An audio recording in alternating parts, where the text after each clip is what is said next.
Tech Transforms explores how technology is reshaping our world, particularly at the intersection of government, innovation, and human needs. In each episode, I talk with some of the most influential voices in technology, uncovering how they're leveraging innovation to solve complex challenges and improve the way we live. This episode is sponsored by OWL Cyber Defense, leaders in secure data transfer solutions for critical networks. Welcome to Tech Transforms. I'm your host, Carolyn Ford, and today I am very excited to welcome our guest, Janet Kang. She's a former tech entrepreneur who's now steering the ship in the nonprofit world, helping organizations rethink how AI is built, deployed, and led, from founding startups in Silicon Valley to championing, goodness, that word is hard for me, being a champion of ethics in emerging tech. Janet's journey is anything but conventional, and this episode includes a healthy dose of inspiration, some bold career pivots, and a vision for the future where innovation actually puts people first. Janet, welcome to Tech Transforms. Thank you for having me. So we were talking a little bit before I hit record, and I'm so excited to dig in here. And I want to start with your origin story. You've navigated the startup world, you founded ventures, and now you lead in the nonprofit space, all while pushing for a more inclusive and ethical tech industry. So what's driven the evolution of your career? Yeah, it's been quite the journey. And, as much as I hate to admit it, I've been an entrepreneur all my life. In fact, my father was also an entrepreneur. And that's actually what got me to really not want to be an entrepreneur, the ups and downs. But I started my first company when I was 13 years old. And then after college, I went on to start 2 additional companies, largely in the education technology space. And then most recently, I was at a corporate venture capital firm out of Silicon Valley, where we incubated new products, services, companies every 6 to 12 weeks. And so at that pace, and with the variety of incubations we were running, we were one of the earlier teams using AI, not just for prototyping, but for actual product development. And I had the privilege of seeing really firsthand what AI deployment looked like 5, 6, 7 years ago. And it was very raw. And honestly, it still is. And but because it was still so productive, so functional, somewhat magical, there was a lot of pressure to continue to use AI, and because it was fast, because it was high performance, right? It allowed us to scale very quickly. And I often felt that, wow, we're really taking a big risk here. And there were many times, obviously, I pushed back to make sure we weren't using AI for the portions of the product that were really higher risk, higher consequences. But so pause right there. What you just said, you said we're really taking a big risk. What made you, like, your gut just said, ooh, we need to slow down? I mean, what? Some of our initial testing. So when you pressure tested this thing, right, it behaved in very different ways. You would even hire a consultant to do some initial testing, and it would be different when I put in a different profile. This is a little earlier in the day. A lot of that is much better across the industry with these larger models, but it also required creative thinking and the thought process of, like, let me imagine very different user journeys, not just your average use, right? Your failure modes, right? Let's run more adversarial prompts. And I don't imagine everyone thinks the way I do, right? I want to hope every product owner, every product lead thinks in this way, but that's where I saw the risk. It's another thing to do this for a use case that is for, working adults, for example, where you have a certain level of maturity, certain level of decision making. You can see right from wrong pretty easily. When that age group goes down, that risk goes way up, right? That the conversations that younger users can have with AI, the interactions that you're exposing them to. And so I was fortunate that most of the use cases I worked on were with with adult users and kind of more of the entertainment industry, but you could very easily see this risk that and how we really didn't have the right tools to manage it. But you look all around you and everyone's using AI. And you're going, wait, am I the only one seeing this? And so it's a big part of why I made kind of a hard pivot in my career. What I wanted to see in the world is a counterbalance, because I am very pro AI. I really think this is transformational. I've seen it being used. I use it every day. But where is the counterbalance to all of that, where we're working on the infrastructure around responsibility, around accountability, right? If we're investing so much into powering AI development, there has to be some solutions around keeping this safe, keeping this ethical, especially for more vulnerable populations and use cases. And so perhaps a part of my origin story to kind of get to where I am now, just being able to see it, from the builder side of things, from the tech side of things, and then understanding that there really isn't a solution to keep this safe in a way that's actionable today.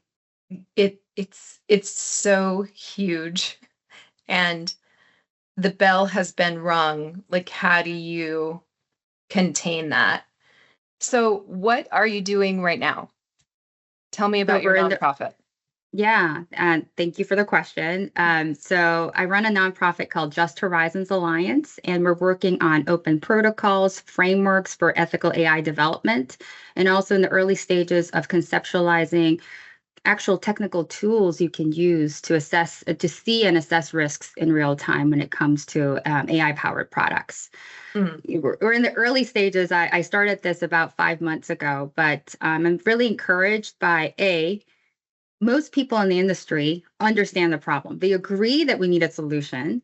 Yes. And B, there are a lot of smart people that are just itching to get together to build a solution. So I'm right at that cusp where we are starting to kind of build out the initial framework to shop that around with some experts before we publish that out into the wider world.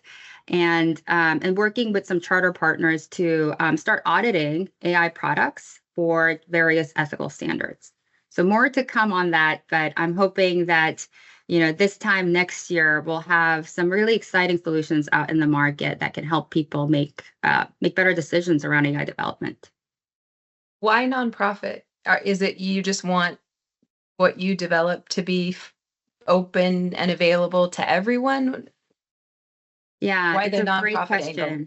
Yeah, it's a great question. A lot of people ask me that question. Because in a way, you could say it's easier to go the for-profit route. And that's the world I'm most familiar with. And there's nothing wrong with that. But, the late Charlie Munger says, and I really love that quote, show me the incentives and I'll show you the outcome, right? In the for-profit world, the name of the game is growth. Yep. You have a fiduciary duty to your shareholders, right? To get the numbers to go up. This work is very different. It requires a lot of patience, but most importantly, some intense collaboration and partnership with multiple stakeholders, right? Other people working on the same solution, other partners that are impacted by this, users that want this, right? It requires a level of collaboration where I wanted the center of gravity to stay on impact, right? To stay on that outcome we want to see in the world.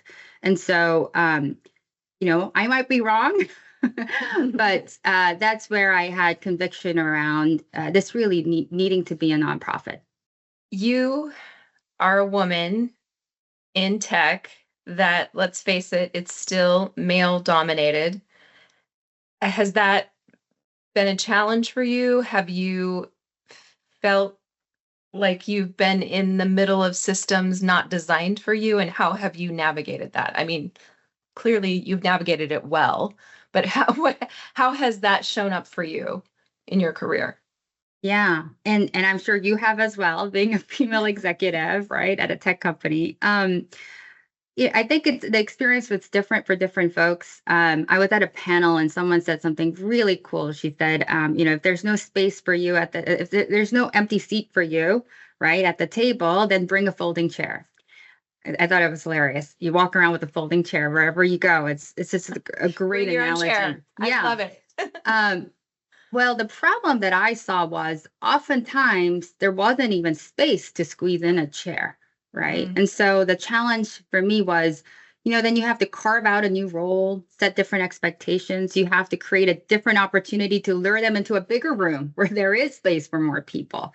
And so I embraced that challenge. I really liked it. I come from a background where I had to move around a lot. And so that constant change was always exciting for me. And I really didn't do this alone. I had a lot of incredible people around me that I guess to continue to use that analogy, they would say, oh, actually, take my seat. I can stand. And so having those kind of mentors, sponsors, friends, that really mattered. So I continue to, I try and pay it forward, but I continue to kind of seek those people out because it is all about those relationships, right? Helping each other. And so, the tech world, yes, we are notoriously bad in terms of kind of that, that diversity, not just in gender, but in all forms of diversity. But I think it's getting better. The numbers go up slightly every year. And Yes. To me, it's all about embracing the challenge. And also when you do get that seat at the table, being able to pay that forward. Well, and I love you said you've had mentors and sponsors. And the truth is, I have found those throughout my career, like man or woman, there are plenty of people that want to see you succeed and that say, here, take my seat, Scudo, and see the value in the diversity and do make room for us. And it's still up to us to, well, as we were talking, I just thought about how passionate you are about this, and that is palpable. And something that it's kind of unstoppable when you have a passion like that. So, what advice do you have for leaders, especially women that are just entering this space? I feel like I'm still becoming, I'm still learning, I'm still growing. So I don't know if I'd have very good advice, but the biggest shift for me that I've taken in the last 5 years or so is really, and that's really helped me in deciding where I go next, is shifting my time horizon to be much longer. Looking at the next decade, maybe even the decade after that. And so selecting roles that not just determine like what's the biggest, best, fastest thing I can build, right? Like pushing the realm of possibilities, what I used to do when I was earlier on in my career. Now it's more, what will I build that will stand the test of time, right? What will I build that I can really stand behind? And I'm a mother of 2 young children, and they say when you become a parent, it really changes you. It really, really did for me. So I live by that cliche. I imagine a world that I want to help create for when my kids are older, and that allows me to imagine a much longer horizon in making decisions. It's also how I treat others too, and how I mentor them. I try and look at the long game. It's still really hard because we have near-term goals that we all have to hit, but just to make that extra effort to look ahead. Looking at the long game, I think I too needed to become a parent to realize to even think about it. Like I didn't even think about the long game until I became a parent. Yeah. And it is such a mind shift. So, I mean, they ask you such good questions. They do. Ever since my older girl was 2 years old, ever since she could really speak and understand, if you asked her, what does your mother do for a living? She would say, my mama builds companies. And then because I was a venture builder and I built companies. And so that was more my job than the only one thing I built. Right. And I could kind of like see, she would then ask, right, well, what kind of companies? And so I wanted to be able to answer that question with conviction. And so, I think it's slowly kind of shifted my thinking into, well, what am I building? right? Am I being part of a future I would like to see for her to thrive in? So anyway. I love that. You're building the future. You're building a beautiful future for your children and for all of our children. What shapes your perspective on AI, whether it's personal experience, research, something else? And what was your personal aha moment around AI ethics? You talked about it a little bit in your last company, but when did you say, right, I'm done here. I'm going to do this instead? Yeah. In terms of my perspective on AI, I think it's really the two core roles I have. One, as a builder, I like building solutions. I like solving problems, and I've built a lot of solutions using technology and seeing kind of the early stages of AI deployment and seeing how that's evolved over time. So that's one perspective I hold, understanding what the real world is like, outside of regulation, outside of thought leadership, what builders have access to today in terms of standards and protocols and tools to keep AI safe. So that's one side of my perspective. And I guess the other side goes back to my role as a parent, kind of my ability and curiosity around trying to imagine longer time horizons and what this will become 5, 10 years from now. I think it's really the combination of the two, right? Understanding the real world context. And if we go at this pace, what the world will become. And I don't want to, bring too much fear into the conversation, because I like to think that it's a challenge and not a fear. It's a challenge that if we get the right minds together, we can solve. It's really the counterbalance, right? If everything is going so fast and AI is so powerful and capable of all these magical things, where's the counterbalance to be able to make that safe? Where's that infrastructure around responsibility, around accountability, not just the thought leadership, but the actual tools to make that possible? So I think those two things drive my perspective on AI. And I think your other question was on the aha moment. To me, it's less of an aha moment, but a slow creep into like an accumulation of, thoughts and things I see and read about and what I hear from folks experiencing. Everyone talks about the threat around AI and superintelligence as this, crazy future, the doom and gloom of like robots flying over and taking over humanity, right? I think that is very warranted, and that, we need to really think critically about that, right? That is a real threat.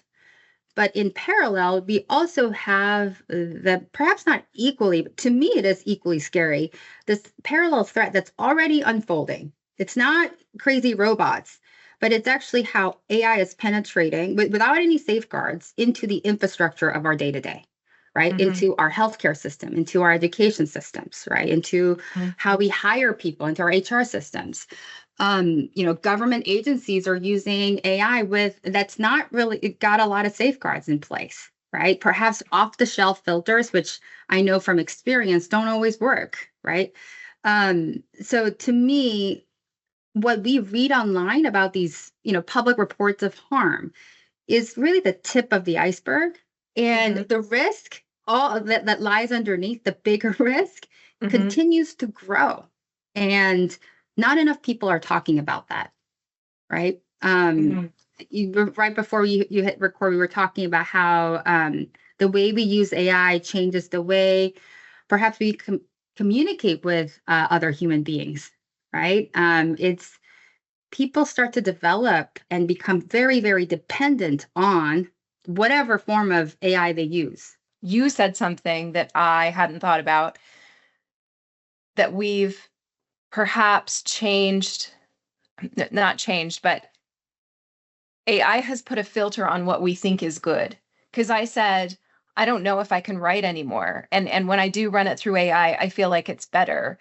But it's sort of akin to, the supermodel on the magazine cover. Yeah.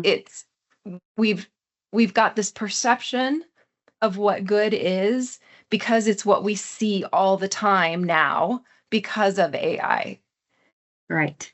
Exactly. You can no longer look at a piece of writing or a work of art and say with confidence, at least I can't, and say that was written by a human or created by a human, not AI.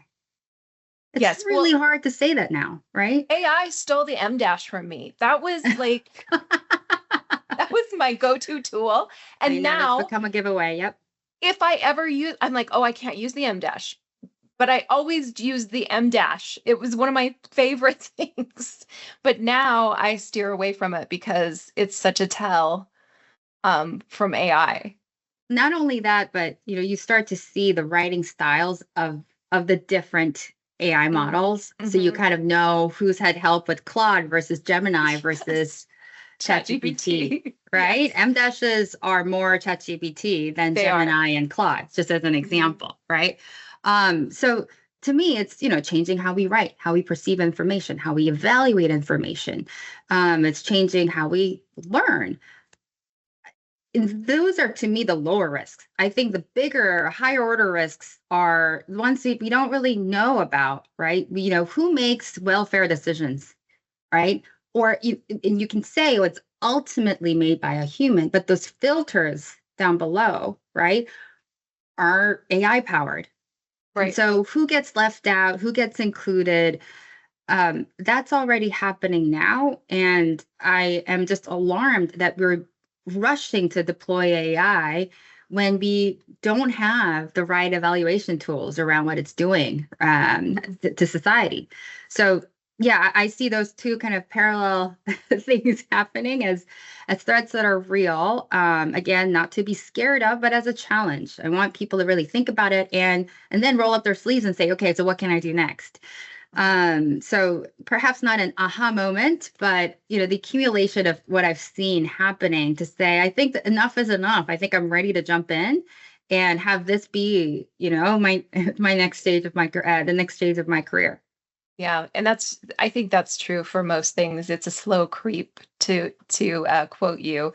And you said that the risk goes up as you get with the younger population. And I'm guessing that is because those of us who have had a little more experience, whether we're older in years, let's just say experience, we've learned, we've developed critical thinking on our own.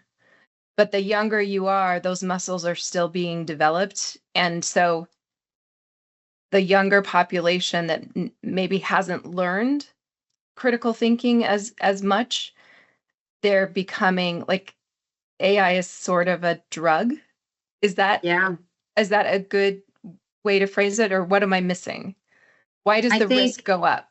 Yeah, I think you're right there. The maturity level, right? Our development of thought, of critical thinking, as you say, is so important when you interact with AI, especially when it starts to creep outside its context window, which we see happening a lot. And this is where you see public reports of actual real implications of younger users interacting with AI. And we've also seen so much of this with social media. And you could say it's related because the algorithms are now AI powered. Deep fakes, for example, how that's really exacerbating bullying in schools and in the younger population and in the older population too. But I think that vulnerability is there. And also, to me, as an adult, like, I call it the escape button. We know our escape buttons. We know when you're doom scrolling, right, on social media, if you're going through TikTok for 30 minutes and then it's 45 minutes, adults have a lower threshold for that escape button, right? It's maybe it's a combination of life experiences, maturity, all of that. But younger users don't. Right. They are lost in that fog, the AI fog of that perpetual cycle. Right. And so that's where I think there's not enough consumer awareness, like for parents to know what they're really putting in the hands of their children. And the crazy thing is, of course, we all read that these tech billionaires that are working on these AI models, they don't let their kids use these models, Steve Jobs never let his kid have a screen. Yeah. Mark Zuckerberg doesn't let his kids use Facebook, I'm pretty sure. So or any kind of social media for that matter. So yeah, I think we have to be especially careful with the younger population. And that's likely where kind of our go-to-market is for the solution we're building, just because that's an area where if things go wrong, it is really bad. And so we all know that the problem exists. And there's really no solutions around it today. When I speak to prospective partners on this, they get very excited and say, do you have a solution tomorrow? Because and we have big school districts saying, we want to promote AI, AI use in all of our schools because we don't want to be left behind. But where do we start, right? What tools do we recommend, right? What do we tell our our kids' parents? What do we tell our teachers? There's really no answer to that. Okay, now so what? And so that's what I've been very fixated on. A few days ago, a petition was signed by, I think, 850 celebrities. I'm looking at the data right here in front of me, from the godfather of AI, Hinton, to Wozniak, celebrities like Joseph Gordon-Levitt. We had Steve Bannon signing this petition about putting a halt to super intelligent AI development, which is fascinating to me that anybody thinks that's even a possibility. It shines a light on it, sure. There's a post that you made on LinkedIn. Listeners, go find Janet on LinkedIn and read this post. But I want us to break it down here about what the path to AI accountability is. So basically, from what I could tell, the petition, it literally just says halt the path towards AI superintelligence. Talk about how you feel about that petition. Yes, absolutely. So it says pause superintelligence development until such time there is shared agreement around principles, yada, yada, yada, right? And I want to make it clear. Which will never happen, Janet. Like, it's not their job, right? It is. This is where the incentives are just not there, right? And very important people. And I'm glad that this is a bipartisan thing, right? Everyone agrees that unregulated, off the rails, super intelligence AI it's not. We're not ready for it. No one is disagreeing with that except for the people building it. But it's also, I think it's great that this is happening. What I am disappointed in is it really shouldn't just stop there, right? You sign a piece of paper, then you've got all these celebrities' names, and perhaps it helps with regulation. Maybe this, inspires policymakers to take this more seriously. I think that will serve that purpose, and I really hope it does. But to ask a frontier model company like OpenAI to really pause, their main goal is like saying, I think I likened it to like asking a game company to make your games less fun. Like, it is not their job. They have a fiduciary duty to their shareholders. And again, the name of the game is growth. It is not their job. What I do think should happen, in addition to petitions like these, because I want to make sure everyone understands I support petitions like these, is the solutions around that. And I don't think there's a single solution to this very, very massive problem that's shaking up our civilization. It should be multi-pronged, right? It could include things like open protocols, actual standardized frameworks around how we talk about ethics in AI. And when I say ethics, to me, things around compliance, security, and there's a lot of that with AI, that is to me the legal floor. Absolutely needed. But to me, I want to work toward the ethical ceiling, because AI is not static, right? It evolves with the conversation. You have to test it aggressively, not just in your, average usage, but your failure modes, right? Not just run structured prompts, run the adversarial prompts, right? Imagine multiple different user personas and test the messy real life human centric nature of how this is going to be used. I think the solution around that is, the open protocols and frameworks, perhaps even audits that are done by independent entities for existing products, especially for more vulnerable populations. and eventually an actual technical tool that allows you to see and assess risks in real time.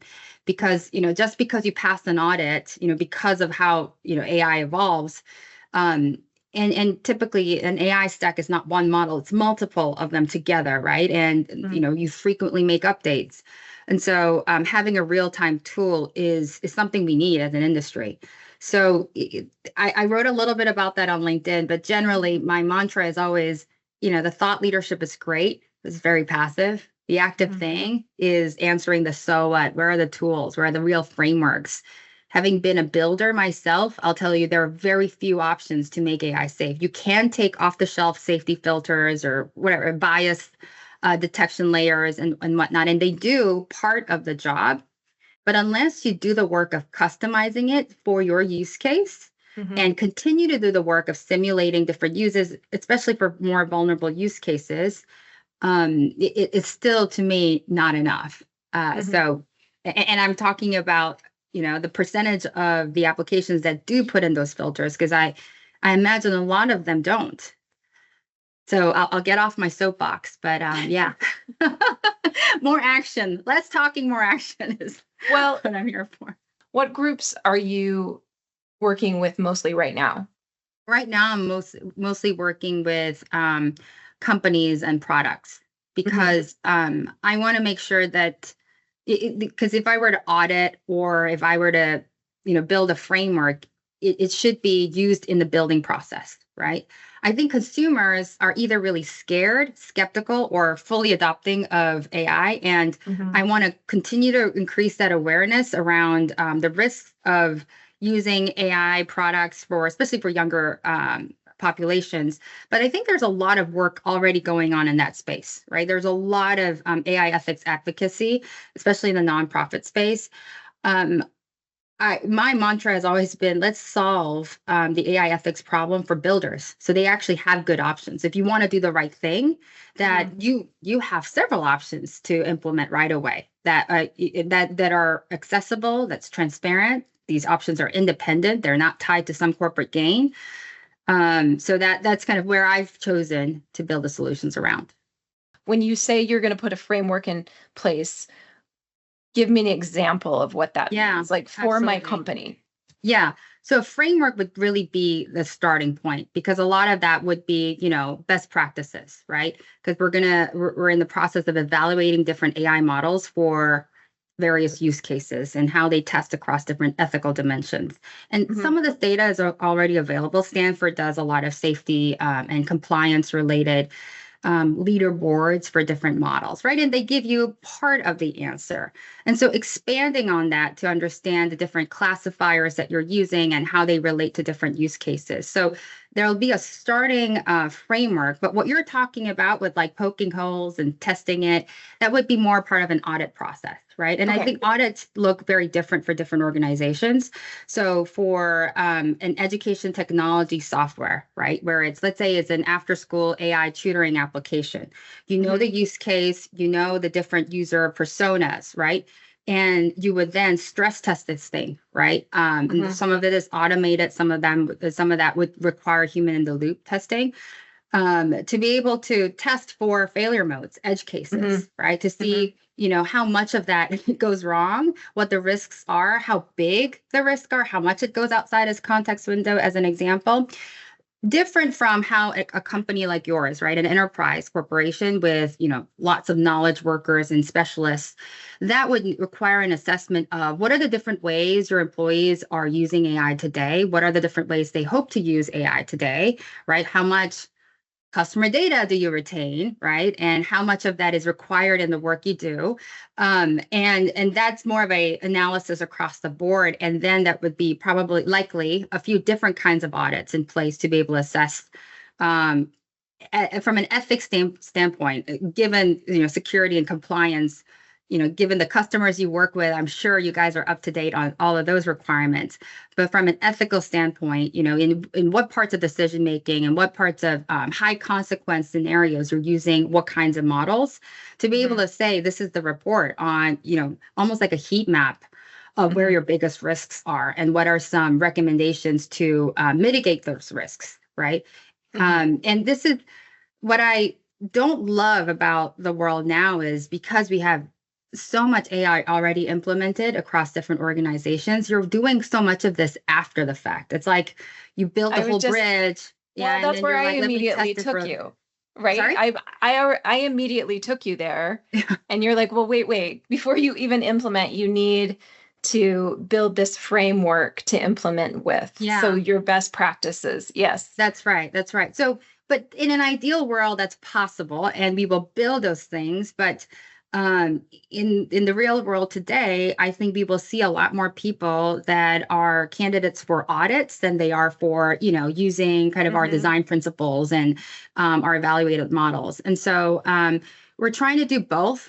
Just what right now I have the problem of needing to prioritize certain things. Right. But I think that's the reality today, right? And Yeah. what I urge companies to think about is this desire to be audited, the desire to know where my risks are, right? Not just for, and I'd liken this to what happened with climate and sustainability, right? A decade ago, people did this as lip service, right? It's just Mm-hmm. part of kind of their PR. And Mm-hmm. now that there's real regulation behind this, now this is almost like your permission to play, right? You assessments. You have to make sure that your entire supply chain is audited for that. I think that will happen. What I'm looking for are early adopters to really, put this as a part of a boardroom conversation, Mm-hmm. to make this a priority in their strategic plans, because you want to look ahead. And it's also from a commercial standpoint, it's also how you protect your brand, right? Mm-hmm. And so, yeah, many ways to go about this for sure.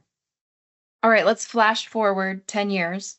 If everything goes right, ethical AI, inclusive innovation, what does that world look like for you? I think that world, just to put like a meme on it, is AI becomes less of like main character energy Yeah. and becomes more part of the infrastructure. Right now we talk about AI like it is like, that main character, right? It's the Mm-hmm. main, like it's what the story revolves around. But if we do this right, it becomes part of the infrastructure. Like if I flip a light switch, I don't think about like all the electric circuits, right, that lies behind that. And right Right. now we're probably building electrical wires that go through all these rooms without any circuit breakers, right? But I would like for us to get to a place where AI is simply the infrastructure, and we're talking about the innovations we're building on top of it, because Mm-hmm. it's standard protocol to have, different safeguards in place for your use case. And so much of that worry is mitigated. And so you're Mm-hmm. actually actively thinking about innovating. And I know people are innovating aggressively in the space. So it's not to say that's not already happening, but probably you need to scale back just a little to to get to that bigger goal. Yeah. I like that analogy of the electrical wiring. We have safety protocols in place so we don't burn ourselves down. Yep. Um, and it took a while to get there. And now we can flip the switch and I've got the light, and we need to do the same thing with AI. It's like cybersecurity in the 90s too, right? You now have all these standard protocols, right? But back then you didn't have Yes. penetration trust tests, red teaming, all of that, right? And so only when you had a big hacking incident, a breach, Mm-hmm. we were Mm-hmm. all, struggling to kind of figure things out. And we've come a long way since then. I think that's where AI and especially ethics around AI really needs to catch up. All right. What's one measurable outcome that you've seen in your work so far? And I know you're only 5 months in, but you've been doing it kind of for a while. Yeah. So what's a measurable impact that you've seen from implementing ethical frameworks, um, or purpose-driven strategies? Yeah. I have to admit, given this is still in the wild, wild west of AI and ethics, I don't have a clear, tangible one to share with you that would really make the case today. I can draw analogies to kind of what's happened in Mm-hmm. cybersecurity as an example. And there are really great products that are built with all of these in mind that I can't Mm-hmm. wait to kind of tell the world more about. It's never been done in a structured way where they've been assessed and where they've been we don't even yet have the vocabulary to talk about this, right? In a way that's Mm-hmm. beyond just meeting data security protocols at kind of like your baseline level. So more to come, Carolyn, on that one. All right. Let's look at the lessons that we've learned in, like you said, cybersecurity and electrical wiring and apply it to AI. All right, let's move to our tech talk question, or our tech talk questions. So these are just fun gut reaction questions. If you could beam one piece of today's tech back to the 1970s, what would you choose? A Roomba. Really? Okay. Because I imagine then you're in 70s, 80s, whenever you're thinking about futuristic models as like flying cars and like Terminator robots. But it's like this really peaceful, quiet, little friendly thing that moves around and cleans your house. Uh-huh.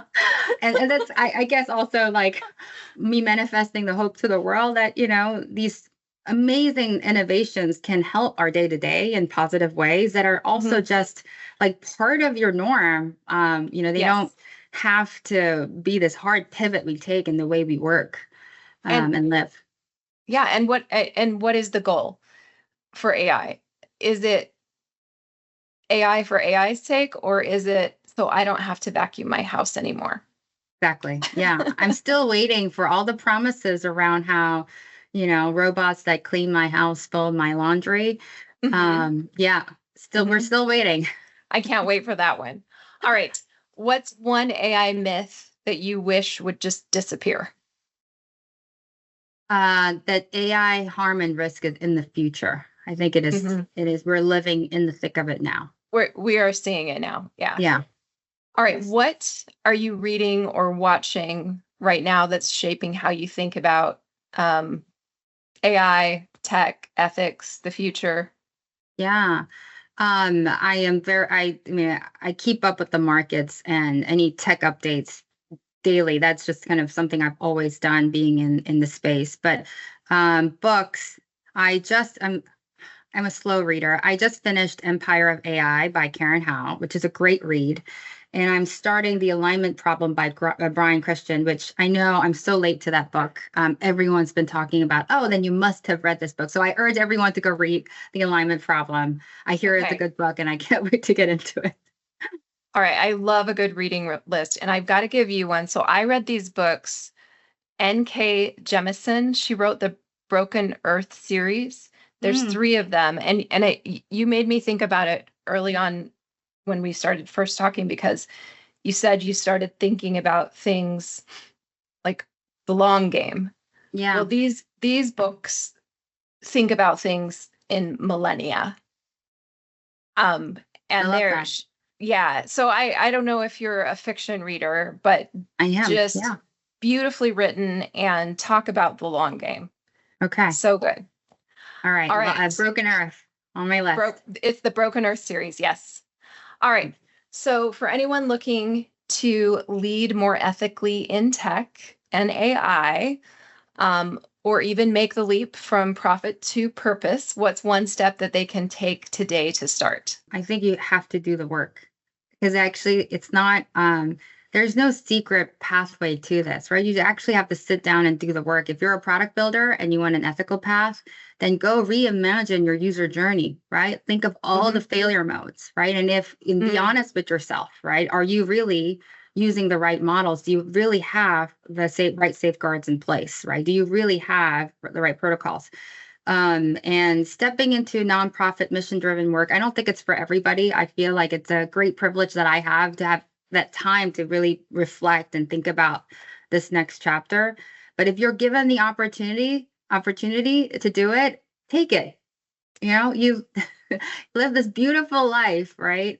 I'm always all about, the opportunity that excites you. It's not always comparing two things, what's better than the other. It's to me, it's the long horizon game that, if you were to see this role evolve in 5-10 years, how does this create the future you want to be a part of? So, yeah. So when the opportunity comes to you, say yes. Just say yes. Yes. Just say yes. All right. Where can listeners find you or learn more about your work? Our website is justhorizons.org. And you can find me on LinkedIn. Please connect with me, follow me. I hope to be publishing more of our work, but also spending a lot of time doing the work. So hope you'll also join me in this action-oriented journey, around AI. Well, and when I asked you what people can do, that first step, I thought, follow Janet, because you are doing the work and you are up on tech and you're posting about it on LinkedIn. Yes. And so it's a really quick way. Like, that's how I found out about this petition that just got signed like 4 days ago, right? It was October 25th or something that it just got Yes. signed. Yeah. Yes. And I it mean, was it's exactly that. I mean, when the AI action plan came about, it was alarming to me that no one had posted on LinkedIn. I have a pretty broad network, and I was like, why isn't anyone talking about this? We have so many distractions going on. yes. So to your point, yes, please follow me, and also just keeping up with everything, right? It's hard. Things move fast, but I think this one's important. It's we can't wait on this one. Yeah. I agree. Well, thank you so much for your time today, Janet. Thank you for having me. This was fun. Thanks for joining us on Tech Transforms. If you enjoyed this episode, please smash that like button and talk about it with a friend. I'm Carolyn Ford, and this is Tech Transforms.